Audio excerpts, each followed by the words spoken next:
오늘은 로마서 14장과 15장을 함께 읽으려 합니다. 오늘의 본문은 로마서 제4부의 후반부 전체에 해당하며 전 4부로 이어진 로마서의 본론을 마무리하는 부분이기도 합니다. 그러고 보니까 이제 로마서 설교도 거의 막바지에 이르렀습니다. 오늘 본문은 14장 1절부터 15장 13절까지로 꽤 긴데요.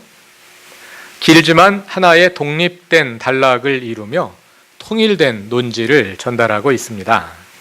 그 논지는 첫 단락과 마지막 단락의 수미상관으로 제시되어 있습니다. 첫 단락을 시작하는 14장 1절을 보시면 여러분은 믿음이 약한 이를 받아들이라 이렇게 말하지요. 그리고 마지막 문단을 시작하는 15장 7절을 보시면 그러므로 그리스도께서 하나님의 영광을 드러내시려고 여러분을 받아들인 것과 같이 여러분도 서로 받아들이라 이렇게 말합니다. 받아들이라는 말로 열고 닫는 수미상관 구조로 되어 있는 것입니다. 이 구조가 보여주는 것처럼 서로 받아들이라, 이것이 오늘 본문의 논지입니다. 서로 받아들이라, 누구와 누구를 향해서 서로 받아들이라고 말하는 걸까요? 본문에 믿음이 약한 자와 강한 자가 대조되는 것을 볼 수 있습니다. 14장 1절을 보시면 여러분은 믿음이 약한 이를 받아들이라 이렇게 말하고요. 또 한 장 넘어서 15장 1절을 보시면 믿음이 강한 우리는 믿음이 약한 사람들의 약점을 돌보아 주어야 한다고 말합니다. 여기에서 믿음이 약한 자와 강한 자를 나누는 것은 음식과 절기들에 대한 태도입니다. 14장 2절을 보시죠. 어떤 사람은 모든 것을 다 먹을 수 있다고 생각하지만 믿음이 약한 사람은 채소만 먹습니다. 또 5절을 보시면 어떤 사람은 이날이 저날보다 더 중요하다고 생각하고 또 어떤 사람은 모든 날이 다 같다고 생각합니다. 이 날이 저날보다 더 중요하다고 생각한다는 것은 어떤 절기들을 중요하게 지킨다는 뜻이 되겠지요. 음식에 대해서는 누가 약한 사람이고 누가 강한 사람인지 딱 나누어 놓았는데 절기에 대해서는 딱 구분을 안 해놓았기 때문에 정확히 어떻게 연결되는 것인지는 잘 모르겠습니다만, 그러나 짐작해 볼 때 한편에는 고기를 먹지 않으며 또 절기를 중요하게 여기서 지키는 그러한 그룹의 사람들이 있고, 또 반대편에는 음식과 절기에 구애를 받지 않는 그런 사람들이 있는 것으로 보입니다. 여기에서 믿음이 강하다, 약하다는 말이 일반적인 통념과는 다르게 사용되고 있음에 주의할 필요가 있습니다. 우리는 보통 먹고 싶어도 참고 안 먹는 사람을 가리켜서 믿음이 강하다고 생각하는데요. 본문은 그와 반대로 말하고 있는 것입니다. 도덕적인 금기를 많이 가지고 있는 것이 믿음이 강한 것이 아니라 오히려 믿음이 약함을 보여준다는 것입니다. 바울이 어떤 논리로 그렇게 말하는지는 따로 설명하지 않았기 때문에 추측할 수밖에 없는데요. 아마도 바울의 복음이 유대교의 율법주의자들, 많은 율법의 금기를 가지고 있는 사람들과의 대립 가운데 형성되었기 때문에 이런 분류가 나온 것이 아닌가 생각해 볼 수 있고요. 또 그 당시에 로마의 도덕 담론에서도 보면 굳이 금하지 않아도 될 일을 금하면서 금기로 삼는 것을 가리켜서 그것이 믿음이 약한 것이다, 이렇게 말한 글들이 있습니다. 아마도 이제 그런 배경에서 이런 분류가 사용되지 않았는가 생각됩니다. 그러나 그것이 오늘 본문과 관련해서, 오늘 설교와 관련해서 아주 중요한 그런 내용은 아니기 때문에 그냥 그 정도로 짐작해보고 지나가기로 하겠습니다. 다만 본문을 시작하는 14장 1절에서 믿음이 약한 자들이 행위의 대상으로 서술되는 것으로 보아서 아마도 로마서 독자의 다수는 강한 자들로 간주되고 있는 것이 아닌가 이렇게 생각이 됩니다. 또 15장 1절들 보면은요, 바울이 스스로를 강한 자들과 동일시하고 있죠. 우리 강한 자들은, 이렇게 말하는 것으로 보아서 아마도 로마서 독자의 다수는 믿음이 강한 자로 분류된 그런 사람들이고, 소수의 사람들이 고기를 먹지 않고 또 절기를 중요시하는 그런 사람들이 있지 않았었나, 이렇게 우리가 짐작해 볼 수 있겠습니다. 그럼 믿음이 강한 자와 약한 자로 대변되는 그 사람들이 누구였을까요? 먼저 이것이 유대인과 이방인들 사이에 일어난 일이 아닐까 생각해 볼 수 있겠습니다. 유대인들은 음식을 가리고 절기를 중요하게 여기지요. 유대인들이 음식을 가리는 기준은 정하냐 부정하냐에 있습니다. 그런데 14장 14절 둘째 문장을 보시면 무엇이든 그 자체로 부정한 것은 없고 다만 부정하다고 여기는 사람에게는 부정한 것이다, 이렇게 말하지요. 이것은 음식을 가리는 사람들의 기준이 정하냐 부정하냐에 있다는 것을 보여주는데요. 아마도 그 근거가 유대교의 정결법이 되고 있지 않을까, 우리가 이렇게 충분히 추측해 볼 수 있겠습니다. 또 이 단락의 마지막 문장인 15장 7절 이하로 가보시죠. 그 가운데 15장 8절 이하를 보시면 할례를 받은 사람들과 이방 사람들이 구별되고 있는 것을 보실 것입니다. 이런 점들을 고려할 때 오늘 본문에 나오는 믿음이 약한 사람들과 강한 사람들은 교회 내에 있는 유대인들과 이방인들을 가리키는 표현이 아닐까 생각해 볼 수 있습니다. 그런데 좀 더 들어가 보면 그렇게 단순한 문제는 아닙니다. 14장 2절을 보면은요, 믿음이 약한 사람이라 지칭된 사람은 고기를 먹지 않고 채소만 먹는데요. 유대인들이 모든 고기를 금하는 채식주의자들은 아니지 않습니까? 단지 율법은 고기를 가려서 먹도록 하지요. 먹어도 되는 고기가 있고 먹으면 안 되는 고기가 있다, 이렇게 말하지 모든 고기를 금하지는 않는다는 말입니다. 물론 다니엘서 1장을 보면 다니엘과 세 친구들이 바벨론의 포로로 잡혀갔을 때 고기를 먹지 않고 물과 채소만 먹었다는 기록이 나옵니다. 그것을 볼 때 아마 유대교 내에도 채식주의자들이 있었다고 볼 수 있고요. 로마서에 나오는 사람들도 아마 그와 비슷한 유대인들이 아니었을까, 이렇게 생각해 볼 수도 있겠습니다. 그러나 오늘 본문 어디에서도 믿음이 약한 사람들이 유대인이고 믿음이 강한 사람이 이방인이다, 이렇게 명시적으로 언급하는 내용은 전혀 없기 때문에 그렇게 단정하기는 어렵다는 것입니다.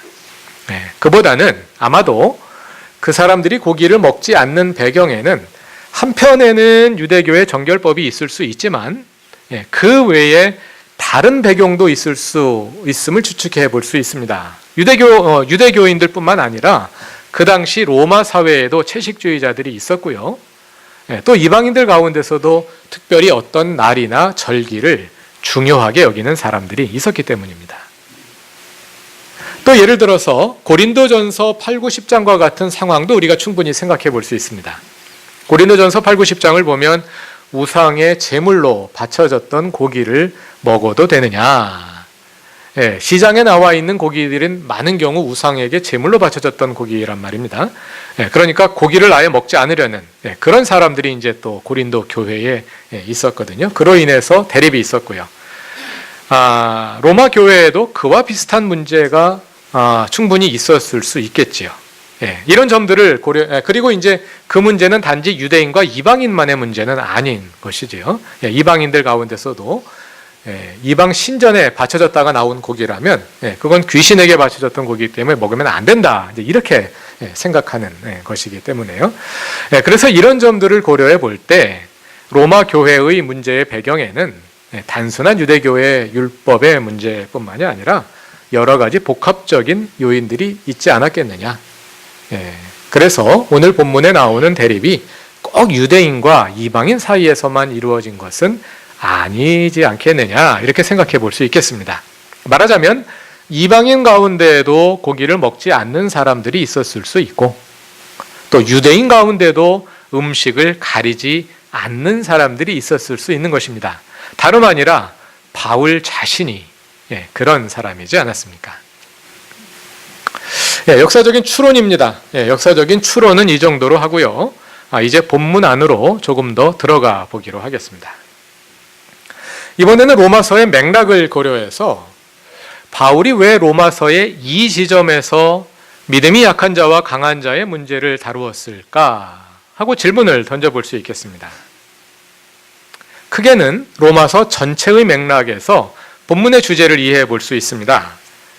로마서의 중심 문제는 우리가 그동안 살펴본 것처럼 유대인과 이방인을 아우르는 보편적인 교회를 세우는 것입니다. 그것은 유대인은 정회원이 되고 이방인은 준회원이 되는 교회, 그런 교회가 아니고요. 또는 이방인들에게 유대인처럼 되라고 강요하는 그런 교회도 아닙니다. 로마서가 추구하는 교회는 이방인이 유대인과 동일한 자격으로 하나님의 백성이 되는, 유대인과 이방인의 경계를 뛰어넘는 보편적인 교회를 수립하는 것이 로마서의 신학적인 목표입니다. 이러한 문제가 로마서 전체의 구조에 드러납니다. 다 같이 1장 16절로 가봅시다.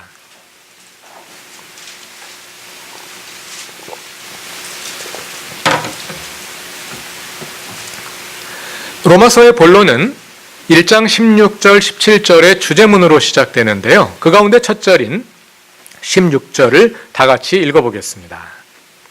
나는 복음을 부끄러워하지 않습니다. 이 복음은 유대 사람을 비롯하여 그리스 사람에 이르기까지 모든 믿는 사람을 구원하는 하나님의 능력입니다.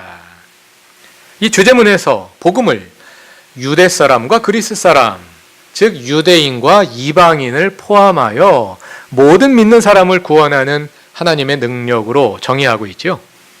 유대인과 이방인을 뛰어넘는, 그 경계를 뛰어넘는 보편적인 교회라는 목표가 주제문의 본론의 첫 절에 이미 담겨서 나오는 것입니다. 이렇게 로마서의 본론이 주제문으로 시작된다면 로마서의 본론을 마무리하는 마지막 문단은 오늘 본문의 마지막 문단인 15장 7절부터 13절까지입니다. 이미 앞에서 말씀드렸습니다만 각자 훑어보시면 여기에 유대인과 이방인이 함께 드리는 종말의 예배가 서술되고 있는 것을 보실 것입니다. 이처럼 로마서는 유대인과 이방인의 문제로 시작해서 유대인과 이방인의 문제로 끝납니다. 또 본론 안에도요, 이 주제가 계속해서 반복되어 나타납니다. 우리가 제1부에서 이 주제를 함께 확인했지요. 그렇게 재미있는 주제는 아니었습니다. 로마서를 힘들게 만드는 요인 가운데 하나였습니다. 계속 유대인과 이방인, 우리랑 관련 없는 이야기를 계속하니까요. 또 무엇보다도 제3부인 9, 10, 11장에서 이 주제가 본격적으로 다루어집니다. 우리가 제3부는 읽지 않고 그냥 건너뛰었습니다.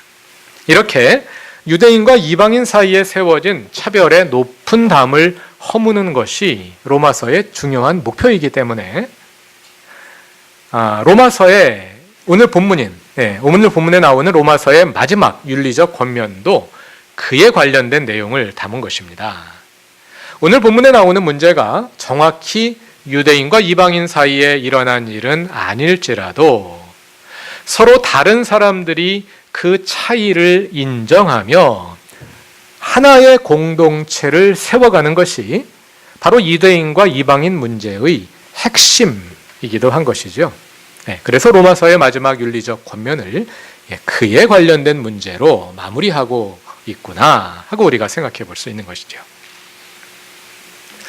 이렇게 로마서의 큰 구조 속에서 본문의 위치를 가늠해 보았습니다. 이번에는 좀 더 가깝게 로마서의 제4부 12장 1절부터 15장 13절까지 이어지는 제4부 내에서 본문의 의미를 찾아볼 수 있겠습니다. 제4부를 시작하는 12장과 13장은 2세대, 즉 파라오의 질서와 하나님의 뜻을 어떻게 분별할지를 가르쳐 주었는데요. 거기에서 하나님의 뜻은 한마디로 사랑입니다. 그 사랑을 구체적으로 어떻게 실천할 수 있을까요? 오늘 본문은 그것을 먼저 공동체 내에서 서로의 차이를 용납하고 받아들임으로써 실천해야 한다 하고 말하는 것입니다. 그것이 왜 중요할까요? 이 세대 파라오의 질서가 지배하는 세상에서 그 현실과 대면하여 하나님의 주 되심을 이루어가기 위해서는 그것을 뒷받침해 줄 만한 튼튼한 공동체가 필요하기 때문일 것입니다. 그것이 바로 하나님 나라의 생활 공동체이지요. 그것이 오늘 본문이 말하고자 하는 바입니다. 어느 교회이든 서로 다른 사람들이 함께 모여 공동체를 이루려다 보면 어려움이 있기 마련입니다. 그 어려움의 이유는 다양하겠지요. 그런데 아마도 로마 교회에는 서로 다른 신념과 관습으로 인한 반목과 질시가 있었고 그것이 공동체의 저해 요인이 되고 있었던 것 같습니다. 그 서로 다른 관습과 신념이란 앞에서 말씀드린 것처럼 음식과 절기에 관한 것이었는데요. 로마 교회에서 그로 인해 시비가 일어난 것 같습니다. 본문 3절을 보면은요. 고기를 먹지 않는 사람들은 고기를 먹는 사람들을 정죄했고요. 반대로 고기를 먹는 사람들은 고기를 먹지 않는 사람들을 업신여겼습니다. 이렇게 양편에 속한 사람들이 한편에서는 상대방을 업신여기고 또 다른 편에서는 상대방을 정죄하고 있었는데요. 여기에서 우리가 가장 주목할 점은 양편의 사람들이 각각 자기의 신앙에 따라 행동하고 있었다는 점입니다. 둘 다 자기 신앙에 따라 행동하고 있었다는 것입니다. 다 같이 14장 6절을 다 같이 6절을 읽어보겠습니다.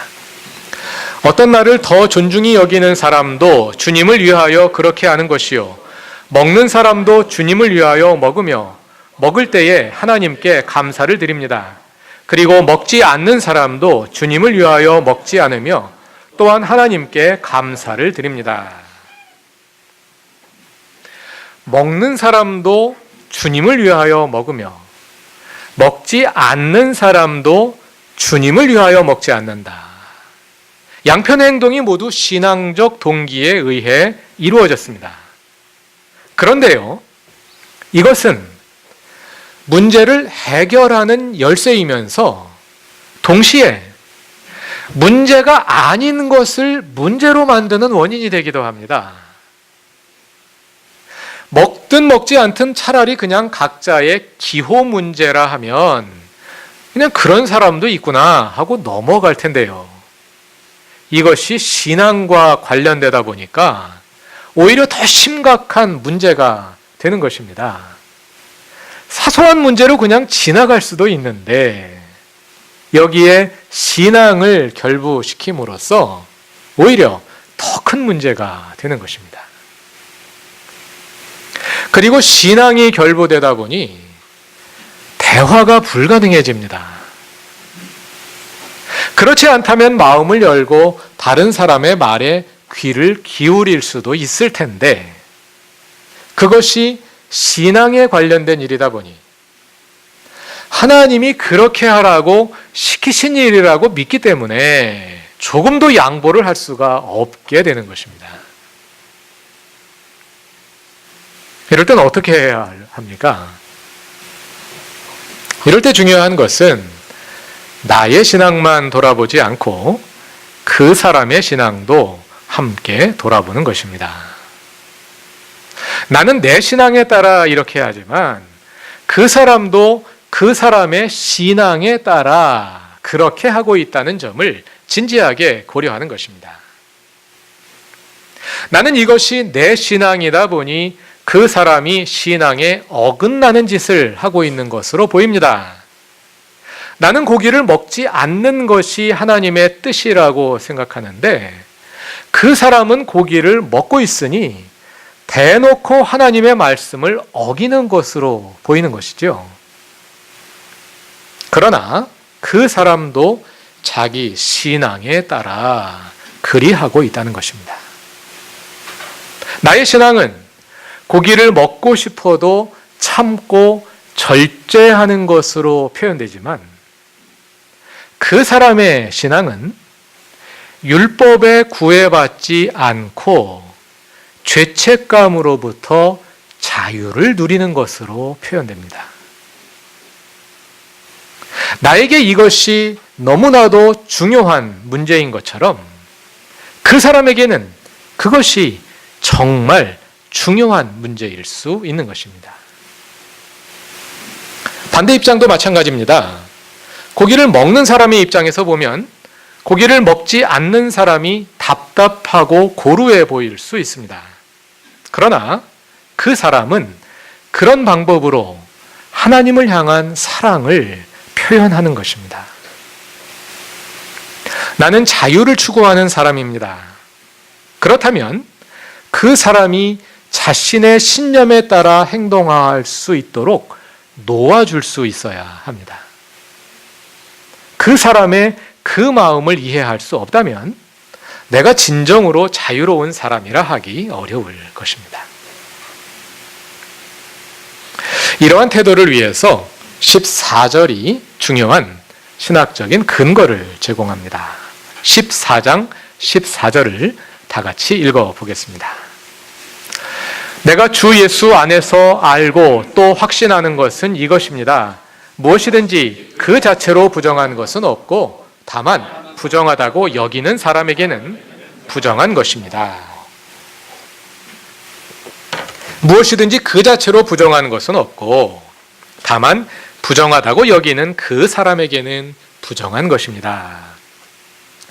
이 말씀은 양편의 사람들에게 동시에 주는 것입니다. 먼저 어떤 음식이 부정하다고 여기는 사람은 그 음식이 그 자체로 부정한 것이 아니라는 그 점에 유념할 필요가 있습니다. 그 음식이 그 자체로서 부정한 것이 아니라 단지 내가 부정하다고 여기는 것뿐입니다. 그러나 반대로 어떤 음식이든 거릴 것이 없다고 생각하는 사람은 적어도 그 사람에게는 그 음식이 부정한 것으로 받아들여진다는 사실을 인정할 필요가 있습니다. 그 자체로 부정하냐 깨끗하냐도 중요하지만 어떤 사람에게는 그 음식이 부정하게 느껴진다는 그 사실이 중요한 것이지요. 보신탕이라는 음식을 생각해 봅시다. 그것을 맛있게 먹는 사람도 있지만 그것을 혐오스럽게 여기는 사람도 있습니다. 그렇게 느껴지는 걸 어떻게 하겠습니까? 보신탕으로 잘 이해가 안 된다면 뱀탕을 생각해 볼까요? 그건 좀 너무 한쪽 극으로 가서 그 예외를 들까 그러다가 빼놨습니다만 결국 얘기를 했습니다. 아니라고 잘 설명해 준다고 해서 갑자기 그 음식이 맛깔나게 보이겠습니까? 어쩔 수 없는 것입니다. 그건 생각이 아니라 네 느낌일 뿐이야. 느낌도 중요한 것입니다. 서로가 상대방의 신앙을 존중해 주어야 합니다. 신앙이란 유일한 절대자이신 하나님 앞에서 모든 것을 상대화하는 것입니다. 그 모든 것에는 당연히 나 자신 그리고 내가 가지고 있는 생각이 포함됩니다. 그리고 그 생각에는 내가 하나님에 대해 가지고 있는 생각도 포함됩니다. 하나님은 절대적인 분이십니다. 그러나 내가 하나님에 대해 가지고 있는 생각을 절대화하면 안 됩니다. 그리 되면 하나님을 내 생각 안에 가두게 됩니다. 나의 생각을 상대화한다는 것은 내가 하나님에 대해 아는 지식이 하나님을 그저 한쪽에서 본 것에 불과함을 인정하는 것입니다. 나의 생각을 상대화한다는 것은 다른 사람의 경험을 존중하고 그 사람이 경험한 하나님은 어떤 분이신지에 대해서 관심을 기울이는 것입니다. 그렇게 다른 사람에게서 배우려 하는 것입니다. 이러한 배움을 통해 하나님에 대한 나의 알미 그리고 하나님에 대한 나의 경험이 더 풍성해져 갈 것이며 교회가 비로소 하나의 공동체로 세워져 갈 것입니다. 이런 태도를 토대로 우리가 궁극적으로 관심을 두어야 할 곳은 어디일까요? 14장 17절, 18절, 19절은 이렇게 말합니다. 14장 17절부터 19절까지를 다 같이 읽어봅시다. 하나님의 나라는 먹는 일과 마시는 일이 아니라 성령 안에서 누리는 의와 평화와 기쁨입니다. 그리스도를 이렇게 섬기는 사람은 하나님을 기쁘게 해드리고 사람에게도 인정을 받습니다. 그러므로 우리는 서로 화평을 도모하는 일과 서로 덕을 세우는 일에 힘을 씁시다. 로마서는 지금까지 하나님 나라의 복음이 무엇인지를 보여주었습니다. 그리고 특히 제4부에서는 우리가 우리 삶에 하나님의 주되심을 어떻게 이루어야 할지를 보여주었습니다. 그 하나님의 나라의 핵심이 무엇일까요? 하나님의 나라가 우리 삶에 어떤 모습으로 나타날까요? 하나님의 나라가 우리가 무엇을 먹고 마시느냐 또는 무엇을 먹지 않고 마시지 않느냐 하는 것으로 나타나지 않는다는 것입니다. 당연한 이야기이지요. 무엇을 먹느냐, 무엇을 마시느냐 하는 문제가 하나님 나라의 본질일 수는 없겠지요. 그럼 하나님의 나라는 무엇으로 나타날까요?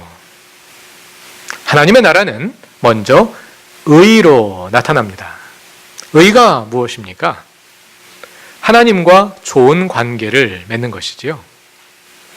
하나님과의 사이에서 맺어진 원만한 관계, 그것이 의입니다. 그것이 바로 하나님의 나라이지요. 다음으로 하나님의 나라는 평화로 나타납니다. 평화는 또 무엇입니까? 모든 피조 세계가 각자 제자리에 놓여 온전한 모습을 유지하며 서로 간에 온전한 관계를 맺고 있는 것, 그것이 샬롬, 성경이 말하는 평화이지요. 그것이 바로 하나님의 나라입니다. 그래서 그렇게 될 때 우리의 삶에는 기쁨이 충만하게 된다는 것입니다. 하나님도 기뻐하시고 우리도 기뻐하고 그뿐 아니라 온 피조 세계에 기쁨이 가득하게 될 것입니다. 하나님의 나라는 의와 평화와 기쁨입니다. 그래서 19절은 이렇게 말하는 것입니다. 그러므로 우리는 서로 화평을 도모하는 일과 서로 덕을 세우는 일에 힘씁시다. 여기서 덕을 세우다로 번역된 헬라어가 오이코도메오인데요. 이 말은 세워준다 그런 뜻입니다. 덕이라는 말은 번역하는 과정에서 집어넣은 것입니다. 세워준다 그러면 목적어가 있어야 되는데 이 동사는 타동사인 것 같은데 목적어가 없이 쓰여요. 그래서 번역할 때 목적어를 덕을 이런 목적어를 넣은 것입니다. 근데 원래 뜻은 세워준다 이런 뜻입니다. 서로를 세워주기에 힘쓰라 이런 뜻입니다. 이렇게 우리가 서로를 세워줄 때 궁극적으로 무엇이 세워지겠습니까? 그리스도의 몸이 세워질 것입니다. 그루터기 교회가 그런 교회가 될 수 있기를 바랍니다. 먼저 배우기에 힘씁시다. 설교를 통해 배우고 소그룹의 리더들을 통해 배울 뿐 아니라 성격이 다르고 직업이 다르고 생활 형편이 다른 사람들이 서로에게서 배우는 것입니다. 그래서 연세가 많으신 분들은 아이에게서 배우고 젊은 사람은 나이가 많은 사람에게서 배우고 남자는 여자에게서 배우고 여자는 남자에게서 끊임없이 배우는 것입니다. 이렇게 우리가 계속되는 배움을 통해 하나님 나라의 의와 평화와 기쁨을 추구하며 서로 세워주기에 힘쓸 때 그루터기 교회는 더 온전한 그리스도의 몸으로 성숙해 갈 것입니다. 그러한 우리의 삶을 통해 우리 교회와 교우들의 삶에 하나님의 나라가 더 확장되어 가길 바랍니다. 다 같이 기도드리겠습니다. 하나님, 우리를 그루터기 교회 공동체의 일원이 되게 하셔서 서로를 통해 겸손한 관용의 마음을 배우게 하시니 감사합니다. 계속되는 배움으로 우리 교회 공동체가 더 풍성해지게 하시고 더 온전한 그리스도의 몸으로 세워져 가게 하소서. 성령 안에서 누리는 의와 평화와 기쁨을 함께 추구하는 교회가 되게 하소서. 주님과 더 친밀한 관계를 맺기에 힘쓰며 그것을 모든 피조 세계에서 이루어지는 실천으로 발전시켜 가게 하소서. 이를 통해 우리 삶에 더욱 하나님의 주 되심을 이루어가는 그루터기 교회와 교우들이 되게 하소서. 예수님의 이름으로 기도드립니다. 아멘.